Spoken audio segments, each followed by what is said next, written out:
You joining me now to discuss even further a man who knows the region very well, Marine veteran who served in Afghanistan, Congressman Jake Auchincloss. He is a Democrat from the state of Massachusetts. Congressman, this has to be a very emotional day for you. You were an infantry commander there. We all looked at that image of the last U.S. soldier leaving the country. How does all this make you feel this morning? Good to be with you, Stephanie. That last U.S. soldier was not a private, wasn't a lieutenant bringing up the rear. That was the commanding general of the 82nd Airborne Division.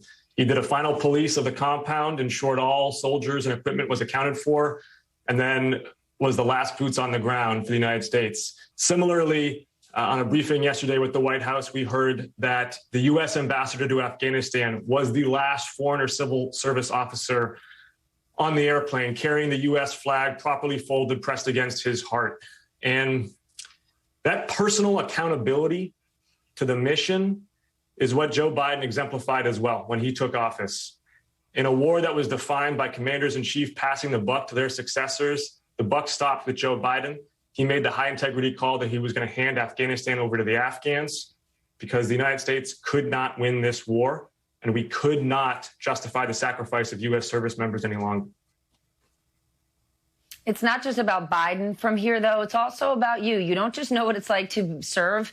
You are in a position to make changes happen in Congress. What tangible things can lawmakers do right now, learning from this war, learning from the last 20 years?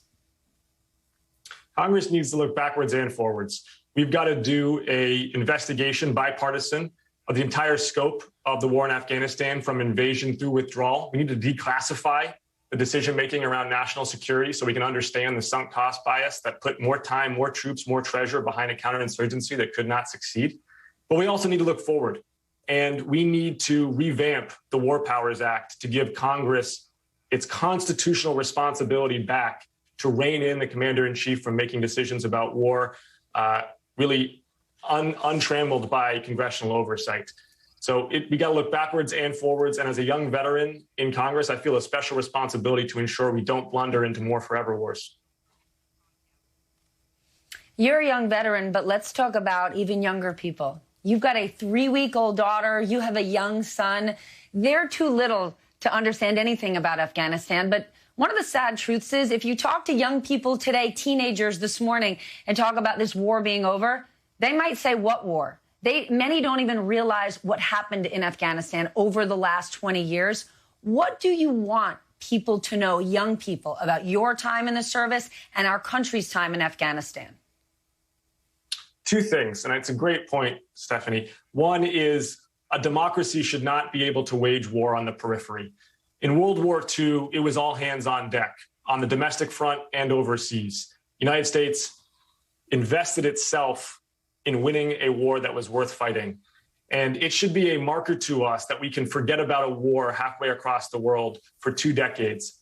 That should be a clarion call for better congressional oversight over how we send troops into harm's way. But second, I would want to emphasize that the legacy in Afghanistan is complicated. I know there's going to be a rush to judgment from Twitter strategists about this was a failure, this was a success. It's more nuanced. Yes, we lost the counterinsurgency. Yes, the Taliban are in control.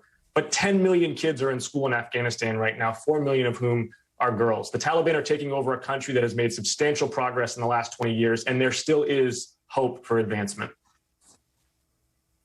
I do want to ask you about one particular person who was in harm's way in the last week, Yohani Rosario Pichardo. She is from your home state. She was one of the 13 U.S. service members who was killed in Kabul last week. What is your message to her loved ones? She died pulling others to freedom. More than 120,000 Afghans have a chance at a better life because of the sacrifice that Marine made.